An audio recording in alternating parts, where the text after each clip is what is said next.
radio is broadcast on LSL Podcast Channel. Thank you for listening. Please subscribe to the channel. This populist, nationalist, conservative revolt that's going on, that drove Donald Trump to victory, that drove Judge Moore to victory, that will drive 15 candidates to victory in 2018. And I hate to break the news to Graydon Carter and the good folks at Vanity Fair, but yes, President Trump's not only going to finish this term, he's going to win with 400 electoral votes in 2020.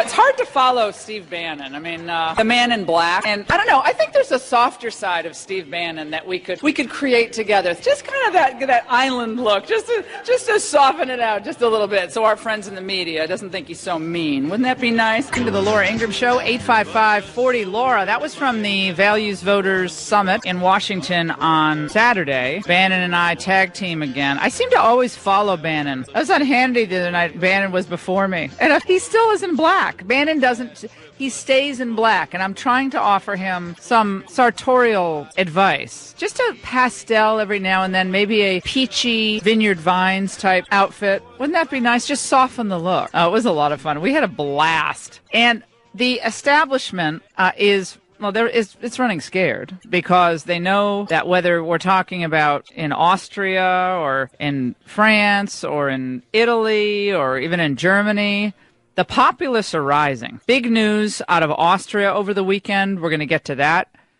But populism, sovereignty, economic nationalism, these are the points of view. This is the overall viewpoint, I think, that is catching on. It's the approach to politics that puts the average man first, the ordinary person. The Billionaire at the Barricades tour, which of course is all about populism and the rise of Trump, tracing the populist movement in contemporary times back from Reagan all the way up to Trump, with all my personal experiences. You're going to love the book. A lot of you have already read it. Came out last Tuesday.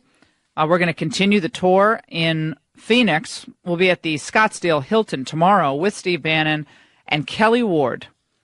It's going to be a big fundraiser for Kelly, who is aiming to unseat Jeff Flake, who is one of the most notorious open borders, establishment, globalist politicians in the U.S. Senate today.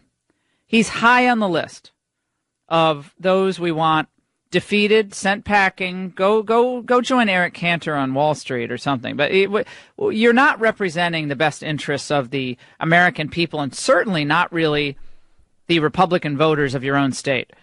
So that's going to be fun. Go to lauraingraham.com. We're going to do a big book signing after the ticketed event.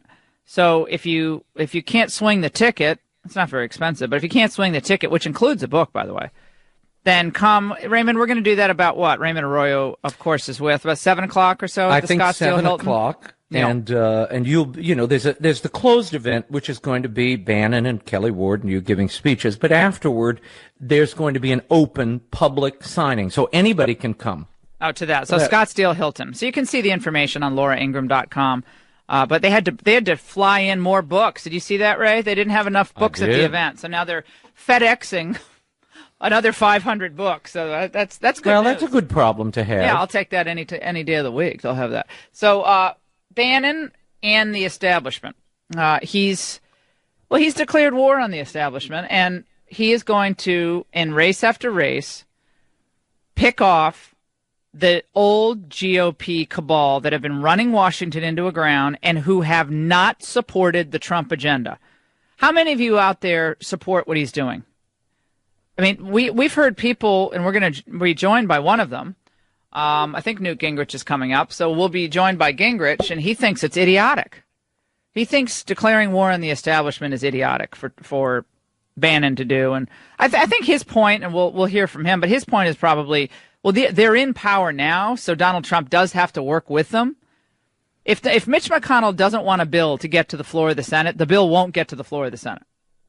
It just won't get there. So we do need these people to step up. Now, sometimes they're just not going to do it. Mitch McConnell has had cement shoes in moving the Trump agenda. I mean, can't do Obamacare.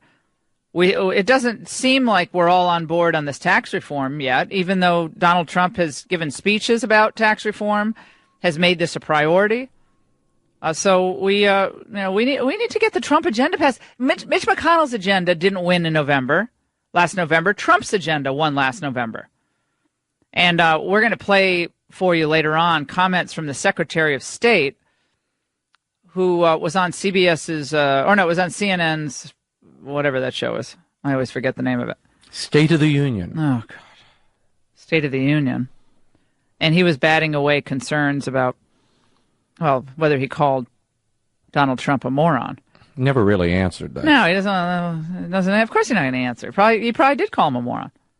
Because Rex Tillerson from Exxon has all the answers on foreign policy, I guess. Again, if you're not going to support the Trump agenda, if you're not going to move expeditiously to put people in positions of authority in your department who are on the populist conservative bandwagon, then you do not belong in the cabinet. You're not someone who should be in the cabinet. So no offense to Rex Tillerson. I'm sure he's a nice guy, but unless you are going to be advocating for the president's agenda on foreign policy, then we really don't need you there. So we're getting into that. Also, let me tell you about this. The blame shifting on the blame shifting on Kaepernick and Bo Bergdahl and Hillary. 3 lefties, 1 a traitor, the other pathetic, and the other a race baiter. Well, they're all kind of, Hillary and Kaepernick are both race baiters. And then the traitor, the 3 of them. What do all 3 of those individuals have in common on a Monday? So Hillary, Bo Bergdahl, and Colin Kaepernick. What? Just off the top of your head. This is actually a fun way to start a Monday to my callers. What do they all have in common? Bo Bergdahl, an interview that was done with him some months ago, was finally released today on ABC. We'll bring you that. Hillary Clinton spoke again yesterday, and they aired the interview on ABC about the election and what happened and the political future. And of course, we have Kaepernick now filing a grievance against NFL owners. So all 3, and they're all from different, walks of life, all from different sectors of our society: military, politics, and the sports entertainment complex. This is pretty good that you can file a grievance if people don't hire you.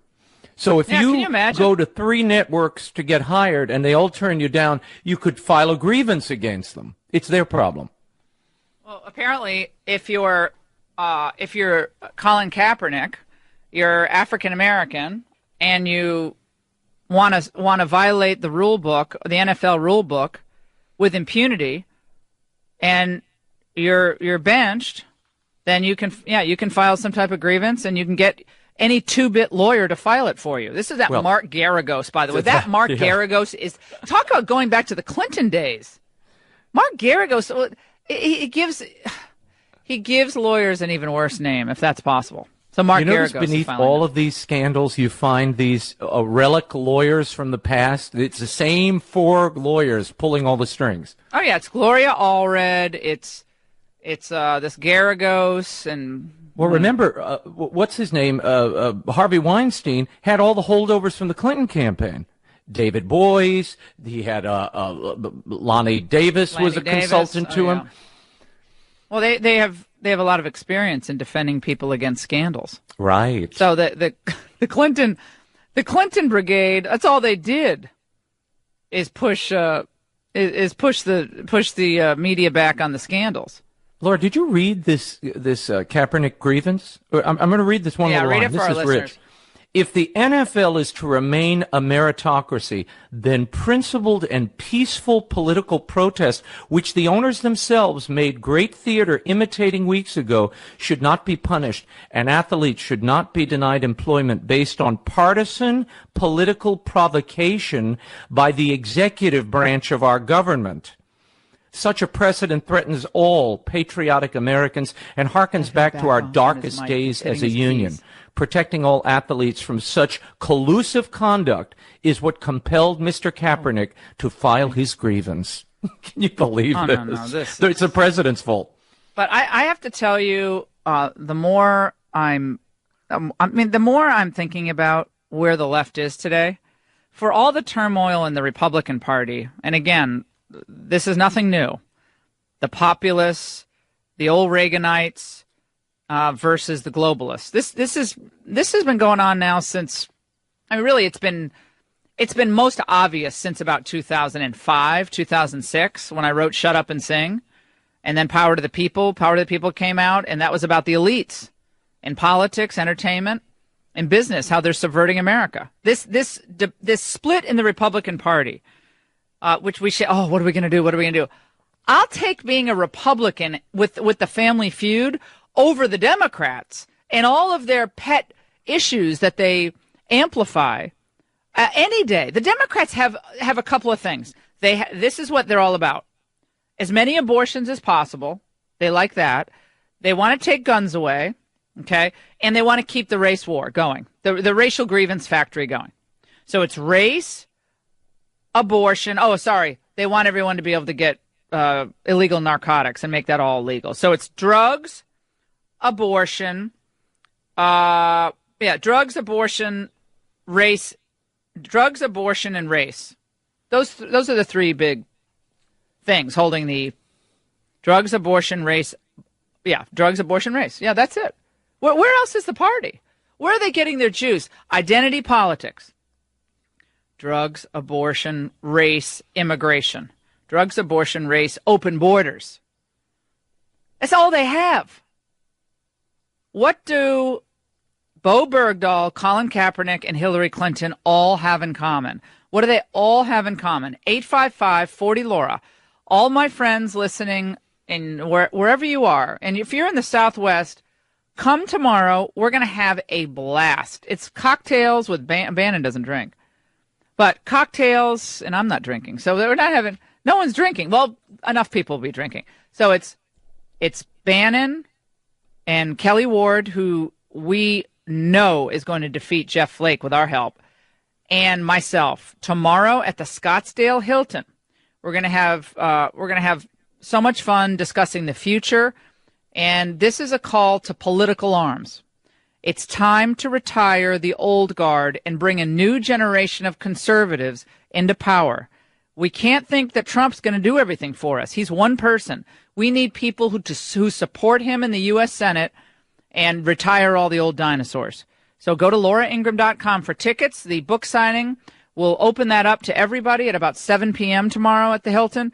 We want to see as many of you as possible. We just had to fly in 500 more books today because we didn't have enough books.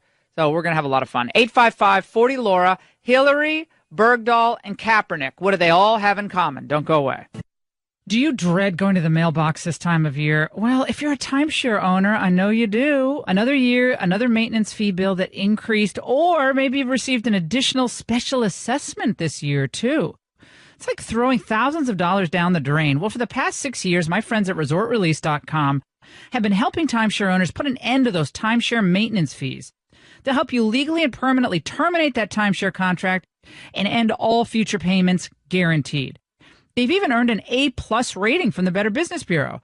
So go to resortrelease.com and call them at 855-66-LAURA. Resortrelease.com gives every customer a 100% guarantee that lets you legally and permanently walk away from that timeshare. And if you don't get out of the timeshare contract, you do not pay a dime. 2018's maintenance fee bills will arrive any day, so get out now before you pay that fee. Visit resortrelease.com or call them at 855-66-LAURA to see if you qualify. 855-66... You are listening to The Laura Ingraham Show, 855-40-LAURA. Hillary Clinton blaming the Russians last night. They aired it on ABC. This is the never-ending book tour. It's the book tour of what? Taking responsibility? It's the book tour of self-reflection?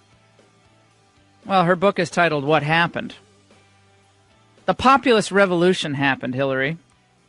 It's about substance. It's about the issues that people care about. You're on the wrong side of the issues that middle America cares about. They want a patriotism, to be instilled in our young people. They want respect. They want borders. They want a foreign policy that does not extend us where we shouldn't be. They want trade deals that work for the average person. But Hillary Clinton is still on Russia. So what does Hillary Clinton, Colin Kaepernick, and Bo Bergdahl all have in common? Bo Bergdahl was interviewed, and they ran it on ABC yesterday. It was shot last year by a British filmmaker. They played it on Fox and Friends this morning when I was on. And he said that he couldn't get a fair trial, made it impossible to get a fair trial because of President Trump's comments. So he's pleading guilty. Can't get a fair trial because Donald Trump made his comments during the campaign about. We're going to have an interview later on with the man who led the search for Bergdahl, who has something to say about that. Let's go to Andy in Pennsylvania on line 3. Andy. Yes, what do they have in common? I'm guessing one of two things. Could be they've all been raped by Bill Clinton, or they all blame everything on everybody else instead of themselves. It's blame shifting. That's all they do is blame shift. They cannot take responsibility for their own actions. Typical liberal. Typical. It is so typical. It's always someone else's fault. Well, going back to Hillary Clinton in 1998, it's the vast right-wing conspiracy. Now it's the vast Russia conspiracy. Kaepernick, you're not that good, number one. Number two, you disrupted the entire NFL season with your stupid protest. And Bergdahl, you're a traitor. You're a traitor to your country. You put your fellow soldiers in harm's way. You diverted the entire operation in eastern Afghanistan toward helping you and helping to find you when you willingly walked off the base. But it's not about them. It's about somebody else's fault. This is a problem we're having in society in general now. In society, no one wants to take responsibility. Guess what? You're to blame. The circumstance is what it is, but you have culpability here. Hillary Clinton's like, well, the 70,000 votes were the difference between my winning the Electoral College and not, and the Russians were working on Facebook, and Donald Trump was colluding with the Russians. She still has that weird Star Trek outfit on. Have you seen that strange pantsuit? I keep thinking that they're going to beam her up with Scotty any moment. We're going to take a break on the Laura Ingraham Show, 855-40-LAURA. John Bolton on the Iran decertification. The Democrats are going crazy on this. Coming up. Secretary of State called the president a moron. 855-40-LAURA. You are listening to your healthy radio addiction, 855-40-LAURA. All right, I want to hear from you on this. I mean, if he can't definitively come out and say that he's not bad-mouthing his boss, then I'm sorry. I don't see how Rex Tillerson is the Secretary of State right now. I really don't. I know we have these big crises that we're dealing with, and he was asked by Jake Tapper about the seeming rift between him and the president on North Korea, and he said, well, I'll do diplomacy until the first bomb drops. That was his comment. Joining us now is former UN Ambassador John Bolton, who has been rumored to be a potential future Secretary of State or some major position in the Trump administration. We are happy he's joining us now. Ambassador Bolton, how are you? Good to talk to you. Glad to be with you. So what about that yesterday? I mean, let's just start on the moron comment. We'll get into the substance of Iran and North Korea. I was disturbed by that, I've got to say. That's a pretty simple question. Did you say this? Did you not? And he won't answer. Yeah, well, he didn't answer it the first time he was asked in the statement he gave outside his office at the State Department some weeks back. And I certainly understand the frustration of anybody, whether they're new to Washington or not new to Washington, with the culture and whatnot. But somebody could have told him, somebody wise in the ways of the press, that one way to keep a story alive is to give an equivocal answer. So that the way to handle this is to say, no, I didn't call the president a moron. And by the way, I think you're even asking the question is moronic or something like that. If he wants to attack the press, I'm right there. Go for it, because it's entirely worth doing. But if he's trying to repair a rift, if he's trying to put something behind him, turn the page, draw a line under it, whatever cliche you want to use, the way you do it is flatly deny it. And not doing that just keeps it alive. That's the reality. You can like it or not like it, but that's the reality. We're talking to John Bolton here on the Laura Ingraham Show. Ambassador Bolton, there was another moment where Tillerson was asked about the rift, and this is Jake Tapper questioning Tillerson. Let's listen. We want to take the agreement as it exists today, as I said, fully enforce that agreement, be very demanding of Iran's compliance under the agreement, and then begin the process of addressing these flaws that we see around not the absence of addressing ballistic missiles, for instance, the concerns we have around the sunset provisions, this phase out of the agreement. We know what that looks like. We've seen this in the past in the 90s with North Korea, agreements that ultimately phase out. What happened is put us on the road where we are today with North Korea. We don't want to find ourselves in that same position with Iran. See a soundbite about North Korea. We'll get to the rift bite afterward. But what are your thoughts about that? Well, almost everything he said is wrong. You cannot enforce this agreement because it's like trying to nail Jell-O to a wall. Not only is it substantively bad for the United States, it's one of the most poorly negotiated documents that I've ever seen in my experience with international diplomacy. It's so tilted toward Iran. It's ambiguous. It can be and is being exploited by Iran. But even more fundamentally, it's the core principles of the agreement that are bad. We never should have let Iran continue any uranium enrichment work. This is the path to nuclear weapons. When the Europeans started this mistaken effort in 2003, they said they would never agree to allow Iran to have any uranium enrichment. In fact, they said they wouldn't even negotiate with Iran until they suspended their existing enrichment activity. We have surrendered so much under this deal. It's no wonder Iran loves it. It's entirely favorable to them. And the notion that we're going to fix it with sunset clauses, look, the Iranians have been violating their solemn international commitment under the Nuclear Non-Proliferation Treaty not to acquire or construct nuclear weapons. They've been violating that. There aren't any sunset provisions to that agreement. It's a complete red herring to say that we need to get the sunset provisions eliminated, and that'll make the deal better. I think this is the State Department view that the Secretary is expressing. And what is the State Department view? It is the view of the people who negotiated it during the Obama administration. I'm sure they're all career people. I'm sure the Obama politicals are gone. But this is the way a bureaucracy works. It's like a big aircraft carrier. You point it in one direction, and it keeps going in that direction until somebody says, turn around. And simply repeating what your bureaucratic staff says is the policy means Obama's policy is perpetuated. I think Trump came very close to killing the deal on Friday. I've got an op-ed in the Wall Street Journal that explains how to finish it off, which is what we should do. And until we do that, we will continue to be taken advantage of by the mullahs in Tehran. Well, what my sources are telling me about the workings of the State Department today, and there's no sense that this has changed, is that at the assistant secretary level, Ambassador there aren't any Bolton, assistant secretaries. That's the problem. They're all career people. There are very few people in the State Department who are actual Donald Trump supporters, and this is a huge problem dealing with foreign governments, even governments that are our allies. My source is saying they're shocked that in meetings with high-level officials from the State Department, they don't seem to be on board with what the president has articulated. And I'm not shocked at all. I'd be surprised if it were anything else. The administration does not have control of the State Department. It doesn't fully have control of the Defense Department. There's still big holes in the intelligence community.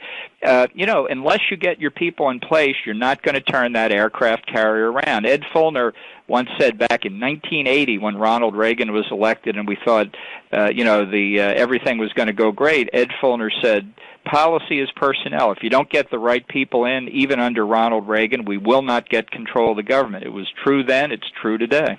Well, I remember back in 1988, and I wrote about this in my new book, Billionaire at the Barricades. In 1988, the old Reagan administration appointees were systematically purged from the Bush administration. Now, that showed you there was going to be a real break in policy. The George H.W. Bush crowd was not the Reagan crowd. And I think a lot of the Reaganites thought, oh, this is great. It's just going to be more, it's going to be a third Reagan term. Boy, they had a rude awakening. A lot of them are given their pink slips. Right, and in the State Department, it's true that the Obama assistant secretaries are gone. But what happens, as you know, in the bureaucracy, and I think you've made this point to the president, the senior deputy assistant secretary steps up and becomes the acting assistant secretary. Now, this sounds all terribly boring and bureaucratic. This is how the government is run. The acting assistant secretary is a career person who spent 8 years under the Obama administration, and the people dealing with Iran are the people who did the legwork in putting this nuclear deal together. Of course they're going to support it. Of course they think pulling out of it is the end of the world. For them, it is the end of the world, which is yet another reason why we should be doing it. I mentioned that Jake Tapper question to Tillerson yesterday. I think we now finally have it. Right, James? We have the question. Can we hear it, please? Let's listen. Senator Bob Corker, he said the president has, quote, castrated you before the world stage. What's your response to that? Well, as I indicated earlier, Jake, I think this is an unconventional president. He uses unconventional communication tools. He uses unconventional techniques to motivate change. Again, I would say I am fully committed to his objectives. That's all. You have a cattle ranch. You don't want to say anything about the senator suggesting you've been gelded before the world. That's not anything that bothers you. I checked. I'm fully intact.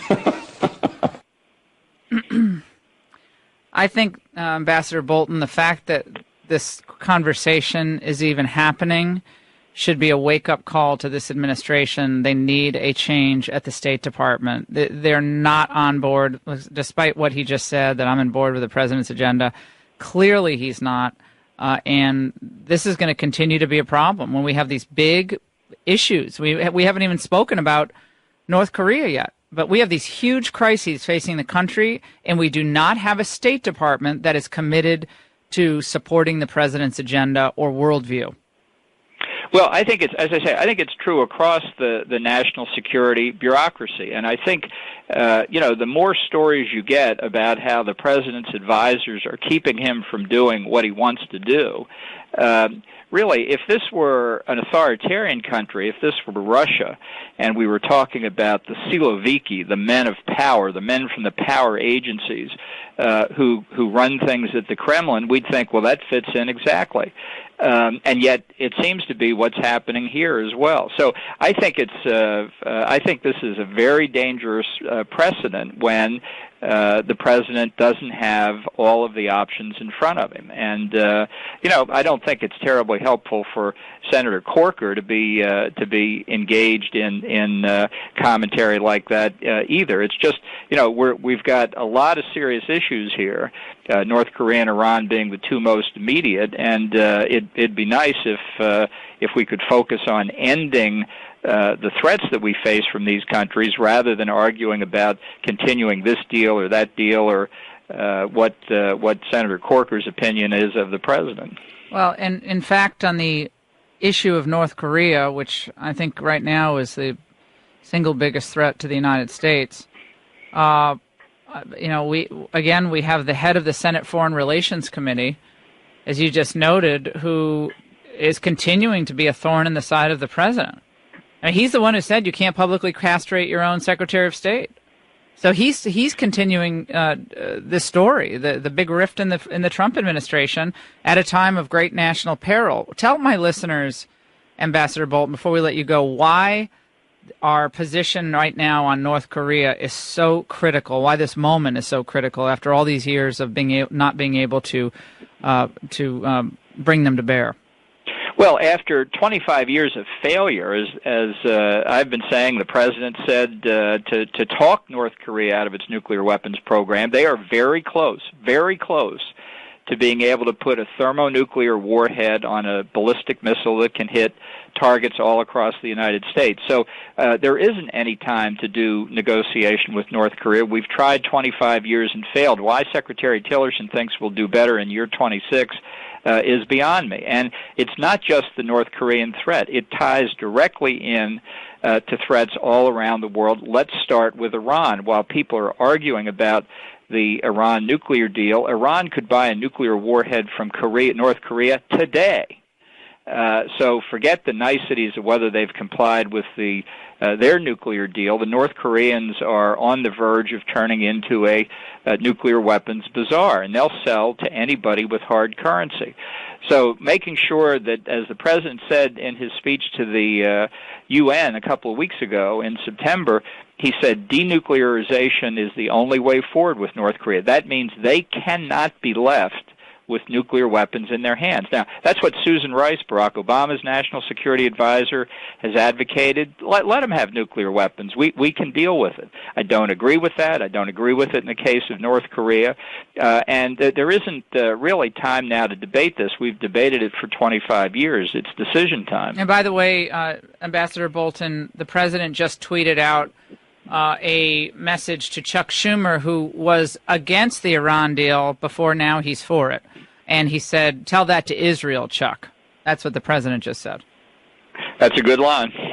Tell it to Israel. This is all going so well with the Iran deal. You're listening to Laura Ingraham Show. Here is a clip from Bo Bergdahl, your favorite trader, Ambassador Bolton, before we let you go, on whether he could get a fair trial. Let's listen. We may as well go back to kangaroo courts and lynch mobs that got what they wanted. The people who are to the point of saying, yeah, just shoot them, you can never convince those people to change their minds. And it hurts, though. It does hurt. He mentioned Donald Trump and the fact that Donald Trump has spoken out about his case, and he couldn't get a fair trial as well. Oh, I think he's going to get a very fair trial, and the fact that he's going to be convicted after the fair trial simply demonstrates that he was a traitor, and if he wants to talk about the people whose minds can't be changed, maybe he should ask about the 6 or perhaps it's more American soldiers who tried to find him after he defected to the enemy. I mean, I have no sympathy with him. He is a traitor, and I hope he gets his just desserts. Yeah, it looks like he's going to plead guilty now, but he's saying that he's only pleading guilty because he can't get a fair trial at kangaroo court, Donald Trump, et cetera, et cetera. Blame shifting, just like Hillary, just like Colin Kaepernick. No one can take responsibility for their own actions. Ambassador John Bolton, really provocative comments on the president not having staff supporting him in key departments, State Department, Defense Department, throughout the national security establishment. They need to be on board with Donald Trump's agenda. Let's take a break. Don't go. I've never liked those bouncy houses they rent for birthday parties. You know, it costs a couple $100. People go set up this bounce house, and someone always ends up getting hurt. My kids have had it once or twice. Someone always ends up getting hurt, ends up in tears, and it's invariably raining and muddy, and so then they go in and everyone's filthy, and they walk into your house, they're all filthy. I'm not a big fan of the bouncy house, but guess what? In Niagara, in New York, a bounce house in a Niagara County corn maze became airborne on Sunday when strong winds swept through the area, carrying several children with it as it went off the ground and bumping a woman standing nearby. It took flight shortly before 2 p.m. and took it about 50 feet before it dropped down. There was no real injuries. That's the only reason I'm bringing it up. But Raymond, you never liked those filthy, bouncy houses either. Now, there's another reason not to like them. Don't like them. They take flight when you don't want them to. Imagine seeing that flying through the air? Remember that Bubble Boy story? I'll be in Scottsdale at the Hilton tomorrow, opening it up to the Laura Ingraham listeners. Book signing with Bannon. Come at 5:30 or come at 7. We'll sign the book, and we're going to have a lot of fun. You're the champion of woman. Now, couldn't Hillary just stroke a check herself? I mean, she's made millions of dollars on a book that I can't believe anyone would buy. They're already worth $150 million, the two of them. So Hillary Clinton just can't stroke a check and say, I'm giving this to charity? We used it in the campaign. It's complicated to mail. How is it complicated? You're listening to your Healthy Radio Addiction, 855-40-LAURA. Hillary Clinton giving an interview to, what was this group called? Fair Square? I don't know what it was. Four Corners, ran on ABC. And Hillary Clinton, again, did she know about Harvey Weinstein and all the rumors? Nah. You are a beacon of feminism. You talk for women's rights. You knew Harvey Weinstein well. At what stage, and you must have known the rumors about him. No, I'm not. No, I did not. I did not know. Everyone knew rumors about him, not specific cases. Well, everyone knew that Harvey Weinstein, apparently, in his circle, was a little bit, Well, all I can tell you is that I did not hear those things. Nah. Oh, she's one of the smartest people alive, Hillary Clinton. She's the best of the best, right? She was the Democrats' bright light. Raymond, do you see that outfit she was wearing on that Foursquare interview she did? Well, at this point, that was probably in between the, high school podcast. I mean, the woman appears on anybody's show now. She's out of interviews. My gosh, the book tour is never ending. I am woman, hear me bore. Yeah, I'm waiting for her to turn up in the corner of Walgreens, Yeah, she's in near the pharmacy at Walgreens. So, okay, I'd like anyone who will listen to hear that the Russians elected Donald Trump, and I didn't know anything about Harvey, and well, no, I didn't. I know it was a rumor that everybody heard who was not even in the entertainment, but I didn't hear anything about that. I love how she said, he only gave me 15,000. 20,000. The Clinton Foundation, a new report by Fox News, will not return as much as $250,000 in donations from disgraced Hollywood mogul Harvey Weinstein following the accusations of sexual harassment and rape. I did not have sexual relations with that woman, Miss Lewinsky. The foundation said Sunday that donations ranging from $100,000 to $250,000 have already been spent on projects, according to the Daily Mail. The move to keep the money was expected following tweets from the foundation's spokesman, Craig Manassian. They're not giving the money back. Just not going to give it back. How dirty can the money be if you're not going to give it back? Again, the Clintons could stroke a check to their own foundation, a personal check to make up for the $250,000 deficit when the foundation gave that money back. Why don't the Clintons just give the money to their own foundation? They are cheaper than cheap. But, put your money where your mouth is here. Suggesting that Clinton Foundation return funds from our 330,000 donors ignores the fact that donations have been used to help people across the world, Manassian wrote on Twitter. Especially people named Clinton. Yeah. The calls he paid for Bill Clinton's defense funds. Yeah, that's the number one story trending in politics right now, is the old archives. They went through the old archives of the Washington Post, and we discover that, in fact, Weinstein was one of the biggest boosters of Bill Clinton's legal defense fund. Well, so will Bill? I have a question. Will Bill donate to Harvey's legal defense fund now? Well, all I can tell you is that I did not hear those things. No stranger to sex scandals, Harvey Weinstein. Back when Bill Clinton was battling allegations about Lewinsky, Weinstein had the president's back and a hefty check at hand. A recently uncovered 1998 story in the Washington Post lists the powerful producer, now accused of sexual harassment and abuse by numerous women, among several Hollywood heavyweights who gave the maximum of $10,000 to Clinton's legal defense fund. The detail gives a fuller picture of long-standing financial relationships between the former First family and one of their best West Coast fundraisers. You want to bet that Harvey Weinstein has a lot of dirt on Bill Clinton? I will bet you my bottom dollar that Harvey Weinstein has something on Bill. I mean, that's how these people operate.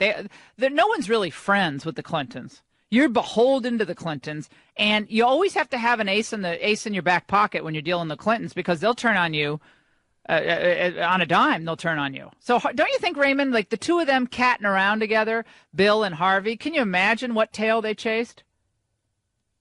I mean, this is my gosh. No. The two of them together are just. I mean, and Bill Clinton's a little up there now, so maybe he's kind of retired from all that. I don't know, but in the day. In the 90s? Oh, come on. Harvey Weinstein and Bill Clinton are like two of a kind. And but that's not the issue. That's not the issue. You're listening to the Laura Ingraham Show. Speaking of Harvey Weinstein, one of his accusers, who now lives in upstate New York, Paula Wachowiak, recounts her time with the Weinstein abuser back in the 1990s. Let's listen. When I got in and he closed the door, I noticed he had like a hand towel around his waist, which is all he had on. Paula Wachowiak says a 1980 meeting in Harvey Weinstein's hotel room left her shaken after he dropped his towel and asked her for a massage. He said, "So, was it the highlight of your internship to see me naked?" I said, "No, Harvey, you disgust me." He seemed to think that, women wanted to see that, I guess. I mean, he loved flashing women in his terry cloth robe, and he loved dropping his towel, apparently. That was his calling card. So if you want to see a whale of a man, it's like Jabba the Hutt sexual abuser. Yeah, oh Harvey, I'm all in. This is great. I don't understand. This whole thing is so disturbing on every level it's disturbing. But I think the fact that the Clintons will not return the money that Harvey Weinstein gave them is appalling. And the Republicans should fight this and bring this to light, because, again, in 2020, Republicans are going to be hammered on the issue of women and the war on women and the identity politics. This is where you turn it on the Democrats. How long it took these Democrats to come out and condemn Harvey Weinstein, who's accused of raping multiple women, and how the Clintons, when they had a chance, couldn't stroke a measly check. For them, it's measly because of how much money they're worth. $12,000 to her campaign, which it was more, and then couldn't stroke a check for $250,000 back to their own foundation? Given the fact that filthy Weinstein is the one who ponied up the money to the foundation? And let's not forget the $100,000 to the Bill Clinton Legal Defense Fund. All this money should be given to a real charity, not Planned Parenthood, by the way. Causes more destruction and abuse of women. You're listening to your Healthy Radio Addiction, 855-40-LAURA. Of course, Hillary Clinton chimed in on Trump and the groping issue. Let's listen. Look, we just elected a person who admitted sexual assault to the presidency. So there's a lot of other issues that are swirling around these kinds of behaviors that need to be addressed. And I think it's important that we stay focused and shine a bright spotlight and try to get people to understand how damaging this is. And the women coming forward is the only way that that story will be told. The women coming, where the women came forward, Hillary? And in our sound archives, we have this. At the second debate, when Donald Trump and Steve Bannon, they brought the women who had been abused by Bill Clinton to the debate. They were all sitting in the front row. We had Juanita Broderick, who spoke out. We had Paula Jones. We had Kathleen Willey. We had all these women lined up. And the only one who had the guts to call out the Clintons and what they had done to these women, Jennifer Flowers, thank you very much. The only one who had the guts was Donald Trump. He's the only one to look at Hillary right in the face. And on stage, he called her out on her double standard. Oh, she cares about women. She cares so much about women that she won't stroke a check for $100,000, $12,000, $250,000. How much does she really care about women? Listening to the Laura Ingraham Show, Donald Trump called them out. That, I have to say, Raymond, I look back on this campaign, the 2016 campaign, and I dissect this in the new book, Billionaire at the Barricades. It came out last week. We'll be in Hilton, at the Hilton Scottsdale tomorrow night. Steve Bannon, myself, big book signing, big event for Kelly Ward, who's going to take down Jeff Flake, by the way. It'll be a lot of fun. Come out. We're going to open the event up to the public at about 7 p.m. Sell books, sign books. We're going to do a wonderful event for Kelly before that, Bannon and myself. But we want to see you. Just go to lauraingraham.com for the details. but it's the Hilton in Scottsdale, Arizona tomorrow. We start at 5:30. We'll be signing books all the way through probably about 7:38. But this woman cares about female empowerment?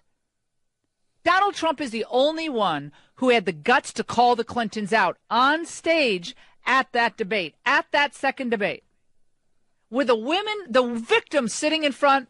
And remember all the media, Raymond, at the time? I can't believe this was such a stunt that they pulled. Oh no, they couldn't believe it. I mean, it took people. It was a breathtaking, dramatic moment before that debate, because this was supposed to be Hillary's big gotcha after the Billy Bush tape was released, and it turned into something quite other. Yeah, well, this was supposed to be Hillary's putting a nail in the Trump coffin because the Billy Bush tape came out, where he's an older guy kind of bragging to a younger guy. You know, I could not stand what he said, and I said it at the time. It was disgraceful.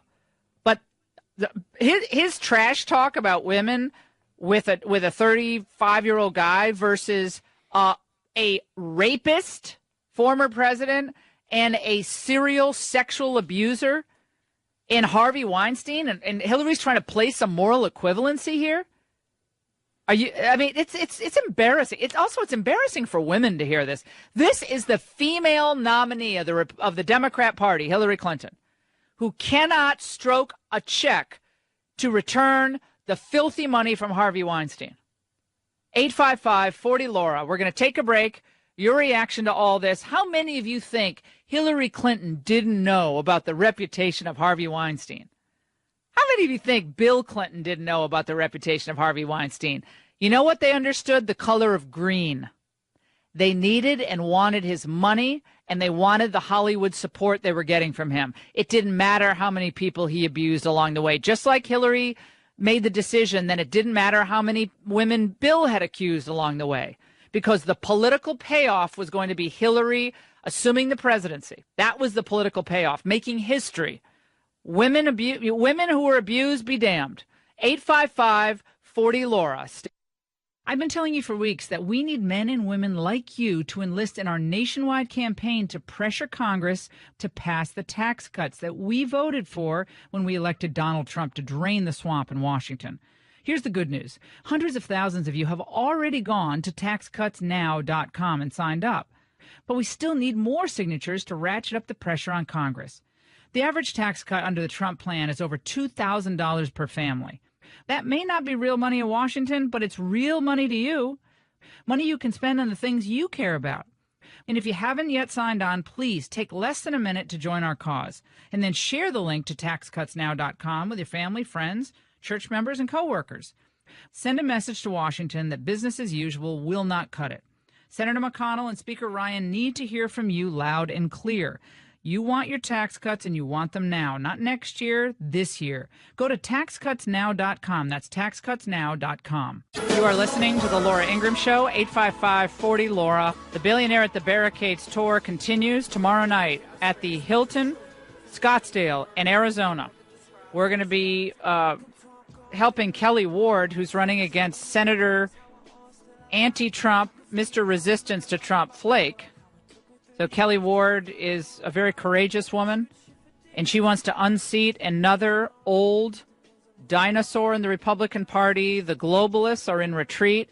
The populists are on the ascendancy. Steve Bannon discussed this on Saturday before I spoke at the Values Voter Summit.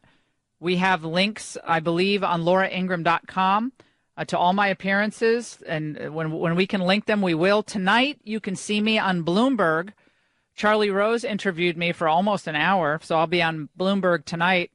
Make sure you look up local listings. We'll also have to have that posted on lauraingraham.com. It ran on Friday night, I guess, Raymond, on PBS, but they're replaying it tonight on Bloomberg for the Charlie Rose show. So we got into a lot of issues in that interview. It's things that you never have heard me discuss before, so make sure to watch that. But I'm looking forward to seeing many of you tomorrow. How many of you think Hillary Clinton didn't know that Weinstein had a reputation? How many of you think Bill Clinton didn't know that Weinstein had a reputation? Or that Bill Clinton didn't even run? Bill Clinton probably ran around with Harvey Weinstein. The two of them are two peas in a pod. They like the young girls, don't they? They like the young ones.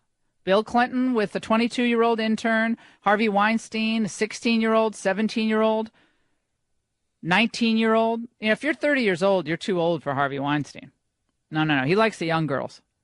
But Hillary Clinton is not giving back the money that was donated to the Clinton Foundation, and says she'll get around to it. She'll get around to it on the $12,000 or $15,000 she claimed that's all he gave to her campaign. I don't even believe that.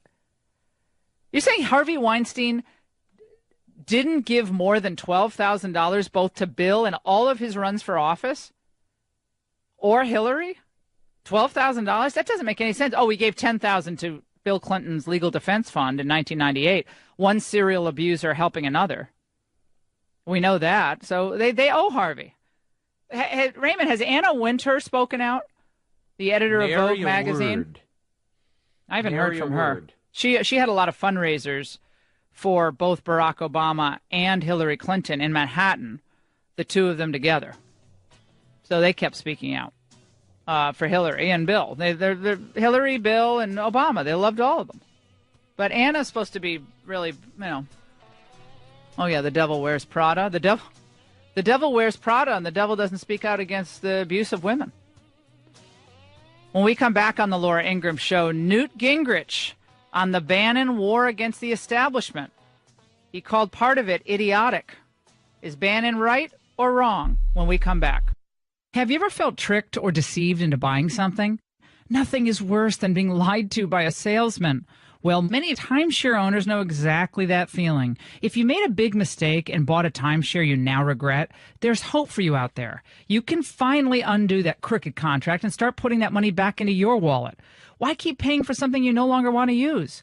If you want out of that timeshare forever, contact my friends at resortrelease.com. They'll legally and permanently end that timeshare contract, guaranteed. That's a money-back guarantee, and if you don't get out of your timeshare, you don't pay a penny. They're Better Business Bureau accredited, A+ rated, and they get the job done. So stop paying for that timeshare you felt like you were scammed into purchasing. Visit resortrelease.com or call 855-66-LAURA.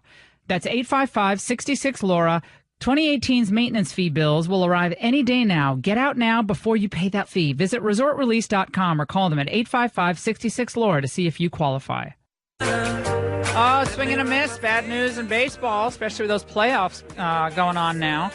And the worst news, however, for your hair, if you just don't get it right, you miss out. And I'm telling you, I've tried every hair care product out there, and until I found Ovation Cell Therapy, I was invariably disappointed. So my hair went from kind of blah to kind of beautiful. And that's thanks to Ovation's complex proteins, the key nutrients that nourish my hair and my scalp. And it's thicker and stronger, healthier looking hair. All the folks who help me with my hair and I do television and so forth, they're all remarking about it. And I say, well, it's the Ovation difference. Now, you can have Ovation hair, just like me, risk-free with Ovation's 100% money-back guarantee. Again, just go to ovationhair.com, select Laura Ingraham in the survey at checkout. You get a new customer discount and a free shipping offer on top of that. So get details on ovationhair.com, select Laura Ingraham and checkout, and you'll get that new customer discount. Again, there's still time, but you got to hurry. And you get that free shipping offer, which also ends soon, at ovationhair.com, code Laura Ingraham. That is, of course, Jimmy Kimmel, who was interviewed in a puff piece, obviously on CBS, on Sunday. And he said, well, I mean, they didn't like the fact that I got political. I used to be popular with both Democrats and Republicans. So you don't mind if Republicans turn off your show? They're not watching anymore? I don't say I don't mind. I mean, I love for everyone. I want everyone with a television to watch the show. But if they're so turned off by my opinion on health care and gun violence, then I don't know. I probably won't want to have a conversation with them anyway. Isn't that lovely? See, this is liberals. Liberals don't want to have a conversation. They want to dictate, and they want to send their little verbal bombs your way. But what they don't really want is a debate. I mean, how many think that Jimmy Kimmel would be able to actually debate health care? Now, he can get up and read lines that somebody else wrote for him. But how many people believe that Jimmy Kimmel knows squat about any of the policies that he's discussing. Second Amendment, health care, 855-40-LAURA. We have a lot going on here on the Laura Ingraham Show. 855-40-LAURA. As we hit Scottsdale, Arizona tomorrow, I want you all to come out to the Hilton Hotel. We're going to have a fantastic time. Steve Bannon is going to join us from Breitbart. Kelly Ward is the woman of the moment because she's seeking to unseat Jeff Flake, open borders globalist Republican in the Trump resistance. And we seek to unseat him. And it's going to be a big fundraiser for her, but we're going to also sign books, and we're opening up the event to everybody at about 7 p.m. Earlier than that, Bannon and I are going to speak, starting at about 5:30, so we want to see as many of you as possible at the Hilton tomorrow. As the book, you can buy it on lauraingraham.com. I have some friends over in the White House who've emailed me. They just finished Billionaire at the Barricades, and it's getting rave reviews. I'm very gratified. We published a few excerpts already on LifeZette, one about my run-in with Ted Cruz after my speech at the Republican National Convention, and much more. So go on lifezette.com to read the latest there. We'll get to your calls. A lot of you still calling in about Hillary Clinton and the Weinstein scandal. The Clintons benefited hugely from Harvey Weinstein's political generosity, and now they still haven't returned the money. And the foundation, the Clinton Foundation, has announced that it is not returning at least $250,000 that Harvey Weinstein gave to the Clinton Foundation. So the Clintons they've spoken. But we're going to get back to this other topic as well, because Hollywood has come to rally to the Democrats on the health care issue, on the issue of Colin Kaepernick and race. And now the entertainment complex is essentially announcing. And Jimmy Kimmel said, basically, they were saying, is it good riddance? I mean, the interviewer says, so you're fine with the Trump people not watching your show. You're fine with that. And she said, well, I want everyone to watch. Good riddance? Well, not good riddance, but riddance. That's funny. That's a riot. Not just him, though. Seth Meyers also doesn't care and apparently doesn't want any of the Trump supporters to watch him. Tonight, I say to any fans of this show who are also big fans of Donald Trump, it's time to make a decision, guys. Get off the fence. My name is Seth, and I'm here to say, if you like Trump, then go away. The trained monkeys in the audience. Just clapping. Trained monkeys. That's like the whole audience for the show. Oh, my God. Raymond, we'll play the sound as well. George Lopez, who's supposed to be a comedian, he got up on stage and started. Now, this was a charity event, Laura, a Barbara Davis event. Center for Diabetes. And according to reports, someone Liberty Media CEO Greg Maffei, was in the front row and asked him politely to stop making Trump jokes. They paid him $250,000, apparently, or rather, Maffei donated $250,000 to the event, and he was down front and asked Lopez to stop dividing the audience with this political stuff. Let's listen. And he continued. Yeah, he didn't stop, and the audience booed him. Listen, it's about the kids, all right? I apologize for bringing politics to an event. This is America. It still is. All right? So I apologize to your white privilege, but yes, I'm sorry. So he apologized and then insulted the audience. Right. I apologize to your white privilege, he said. They apparently are not going to stop until they have no audience. But again, I will say that this is what I don't have the original Trump joke that he made because I don't have that in front of me. But the original Trump joke wasn't even funny that he made. I read it quickly, but I guess we don't have that, or I don't have an article about it. No, it's not in the report. I'm reading. It's not in the report. So good for Greg Maffei. I adore him anyway. He's a good friend of mine. He went to college a couple of years before I did. I love Greg. He's one of the great CEOs in the United States. So good for Maffei to tell him to knock it off.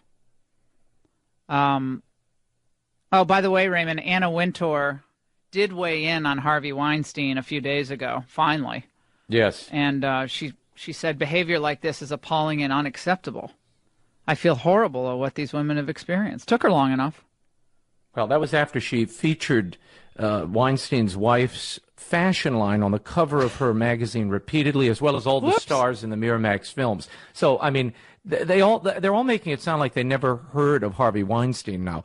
They hosted fundraisers together. They did business together. I mean, if you talk about collusion, there was a lot of it here. By the way, I think, again, what I was saying earlier, one of the great and many benefits of having Trump in the White House is that we're smoking everyone out. No longer are there any questions at all about these entertainers and where they really stand on these issues. No longer are there any questions about the GOP establishment who are resisting the Trump agenda. They've all exposed themselves. Or Trump, or Donald Trump, just his very existence has exposed the truth about all of these people, and I think that's great. It's about time we know what everybody's cards are. Put your cards on the table. If you're an entertainer and you think you're going to survive and thrive as a political pundit, late-night pundit, then bring it on.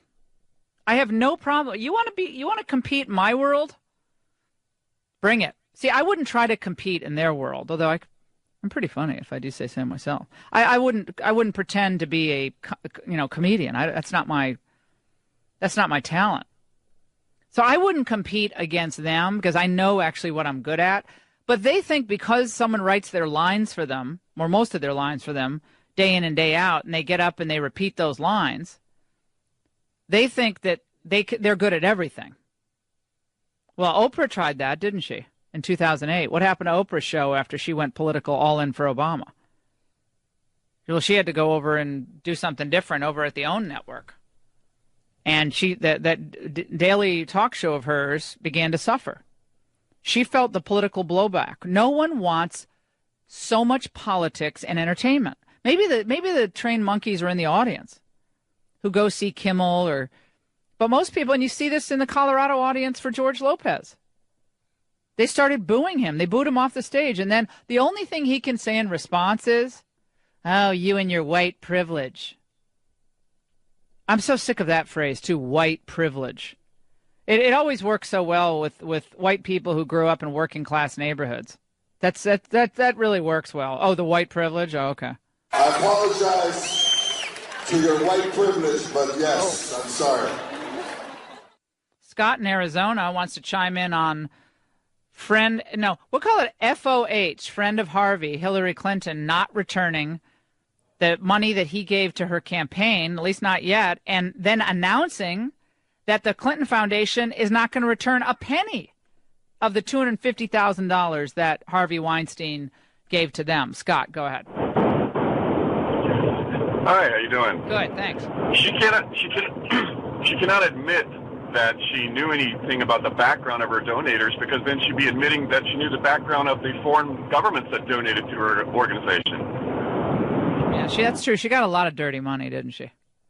A lot of the money that she received was dirty because the money that went to the foundation. Foreign governments can't donate to public officials in the United States running for office. That's a federal campaign violation. But they could give to the Clinton Foundation. So they knew they couldn't give directly to her. So they gave to the foundation to get access to her, which is why the Clinton Global Initiative shuttered. The Clinton Global Initiative is done. They couldn't raise any money after Hillary was out of the State Department and didn't become president of the United States. It was funny how that worked. Let's go to Steve in Connecticut, my home state. Steve, welcome. Laura, how are you? I'm great. This is an absolute honor to be speaking with you. I've been listening to you for years. Aww. Your voice is well heard. Your commentary. I was listening Friday. My wife and I were home to you, from Liberty, and the back and forth with you and the sidekick there was a phenomenal show. It was very inspiring. I'm nursing a little bit of a bad back today, and I said, you know what? I think I'm going to call Laura. And when the girl picked up, You made my day. So you put a smile on my face. The reason why I called is in regards to the late night guys. There's an old skit of Johnny Carson doing a bit with Reagan. And the thing about the late night guys, sometimes they can make more of an impact if they do something in a satire way that you say, make you think. But what's happening, Fallon is probably the best of the three. By the time Fallon gets to thank you notes, Colbert is still bashing Trump. I watched one night. It's like 12:02. I'm up late in my office, obviously. And he's still talking about Trump. There's no more entertainment. And I think, like what you're alluding to, I think you could make more of an impact if you touch on something and let the viewer go, gee, I never thought of that angle before, than just the constant. If they're trying to persuade us, well, they'll never persuade me. Sometimes you got to do it with a little, like a little horse and pony show. So yeah, a little subtlety, Steve, a little subtlety. But again, they don't care. They're happy to slice their audience in half or by a third, and they're happy to insult the audience. I mean, I've never heard of anything like that. The people who listen to this show, all of you listening right now, you are my extended family. I do not want to ever insult you. That's not what I do on a daily. I try to inform you, entertain you, make you laugh, inspire you a little bit, get you focused on the issues that matter, at least the things that I think are happening behind the scenes. But imagine if I got up and I said, well, you know something, I don't even care about my audience. If you don't like the show, too bad. What kind of person puts on a show like that? I don't understand that. From George Lopez to Seth Meyers to Jimmy Fallon. Or Jimmy Kimmel. Well, I guess Jimmy Fallon. I mean, they're all. Jimmy Fallon's the best of all of them. Don't you think? Jimmy Fallon is probably the least offensive, and the rest have become sadly political haranguers. They get into this patter where they just attack. It's not funny. It's not insightful. It's not cute. It's not. No. If we're not laughing and entertained, we don't want to go to an entertainer or comic. No, that they're misunderstanding their utility and why audiences come to them and not go to a political talk show. Yeah, Raymond Arroyo here on the Laura Ingraham Show. 855-40-LAURA. People are tuning them out. They continue to tune out the NFL. The NFL is just getting, I'm sorry, it's just getting boring for me. I tuned in for a few minutes of the Broncos game and tuned out. I'm all about college football. Yes, of course, Alabama won. Is it getting boring to win all the time? Remember, Trump would say that. You're going to win so much, you're going to get bored. Well, let me just say, I never get bored by winning. I love winning. Okay, don't let anyone else tell you anything different, that winning can get boring. No, winning is good. We want to win as a country. We want to win as a people. And we'll bring you a lot more when we come back. 855-40. Oh, boy, time is running out for the Genucel warehouse clearance sale from Chamonix. You got to call right now to get double your order of Genucel free. That's free. Genucel is a natural plant stem cell treatment with advanced peptides. All that good stuff for the annoying bags, some of that puffiness under your eyes. Plus, with Genucel's immediate effects, you're going to see amazing results quickly. Call now and get double your order of Genucel free. I use it. I love it. Genucel is backed by the best customer service guarantee in the business, an ironclad 60-day, 100% money-back guarantee, but we are not finished. You call now, you get a 2-month supply of the legendary Deep Firming Serum, also free. Call in the next 20 minutes and get a free 2-month supply of Esotique RF, Chamonix's most popular wrinkle treatment, free. That's 4 free gifts. Call 800-480-5206. That's 800-480-5206. Remember, Chamonix will give you these free gifts for a limited time only. Call them at 800-480-5206. That's 800-480-5206. On lifezet.com and from Billionaire at the Barricades, when I was asked to primary Ted Cruz in Texas, a story I didn't tell before, but it's told in Billionaire at the Barricades. So get the book at bookstores now, on Amazon.com, and I'll see you in Scottsdale, Arizona tomorrow at the Hilton with Bannon and Kelly Ward.